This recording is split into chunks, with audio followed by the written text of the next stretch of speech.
Hi, this is Raven. So what do I mean by stop using suppressors? Well, I'm only referring to the negative impact they have on the ammunition. So if you find yourself struggling to drop enemies or mag dumping to drop them, this might be useful. Let me show you. Let's look at the 5.56 for example. Now at level 1, the best ammo you can buy is the FMJ. The reason being is it has the lowest dispersion value.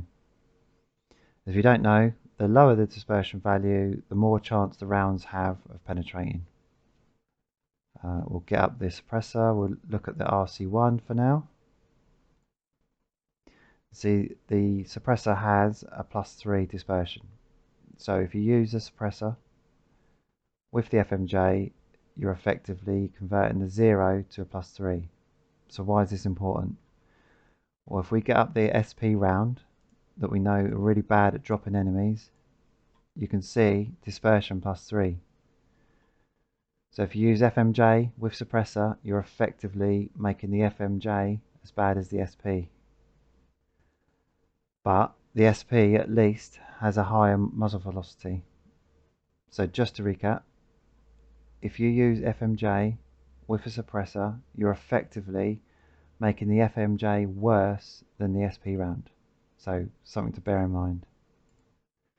Now if we get up the 855, this is unlocked at gunny level 2, but you can also find this ammo on some of the soldiers at the fort. And you see it's a -2, so this is an armor piercing round.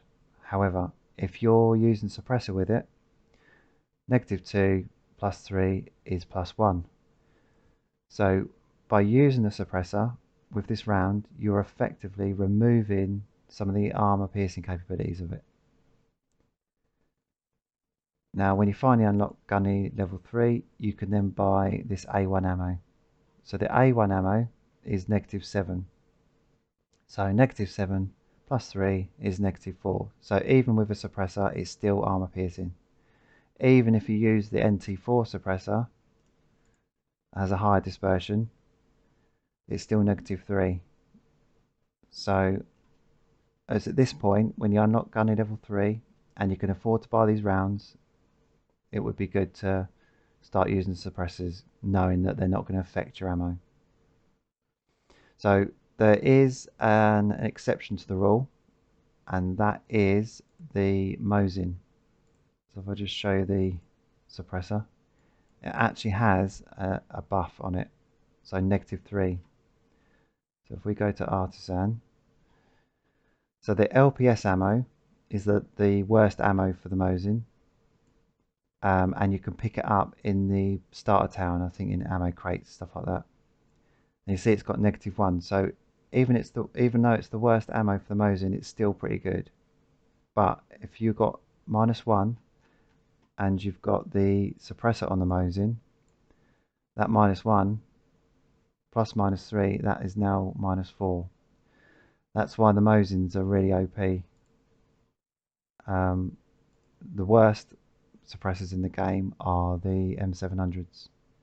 So the M700 is bad enough as it is, but if we look at the best ammo you can buy, so it's the M61, so -4. Now if we get up the suppressors for the M700, +5, +6. So that converts the best ammo to +1, +2. So if you're going to use 700s, definitely don't you be suppressing them. Now, I've heard people say it's best to use suppressors for PvP. My argument would be there are no AI in the game that use suppressed 5.56 other than the boss at Midnight Sapphire, but his weapon is a CQ, so it's only a single shot. So if you're in an area and you hear a suppressed 5.56 rattling away, you know full well that that's a player. Whereas if you had an unsuppressed gun and you run around and switch it up between single shot and burst shot, then you could potentially go under the radar to other players of them not knowing if you're AI or a player. So something else to bear in mind. The other thing is the current state of the game. The suppressors make no difference to the AI detection. So they know exactly where you are from the moment you've shot, whether you're suppressed or not. And that's at the moment. Obviously, it might change, but for now, it makes no difference to AI. So use suppressors, don't use suppressors. It's up to you. I just thought you should understand the information. Obviously, there are people out there that just love the way they sound, and that's absolutely fair enough. I've started building guns using parts that I like the look of rather than going by the stats, so that's absolutely fair enough. So there's the info. I hope that's helpful. All right, good luck.